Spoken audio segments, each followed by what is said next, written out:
Hello all, welcome back for another video of Service Reset My Car. Today we did an oil change for a Volkswagen Passat. It's a 2013 model, and I'm going to show you how you can reset this manually so you can do it for yourself.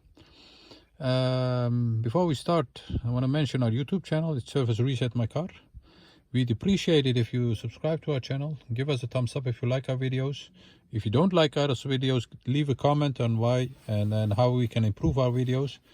If you have any questions, use the comment area and I'll get back to you as soon as possible.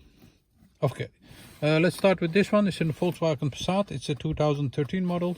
And I'm going to show you how you can reset this manually so you can do it for yourself or for friends or somebody else. Okay. We first turn the ignition off or press the ignition off. Then there are two buttons over here. You have a 0 set button, and we're gonna use that. And we're gonna use the button on the right side of the steering wheel. Okay, the ignition is turned off. You have to press this button. Keep pressing that and then turn or press the ignition on.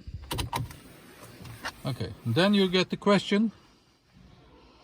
You really want to reset the service indicator in this car. It's in Dutch and I'm translating it for you.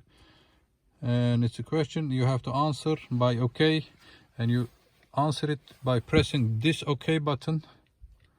And once you've pressed that, the indicator on the dashboard disappears and the oil surface indicator doesn't appear anymore.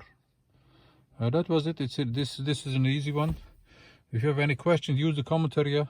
Subscribe if you didn't subscribe yet, and we'll be glad to see you with another video. See you next time. Bye bye.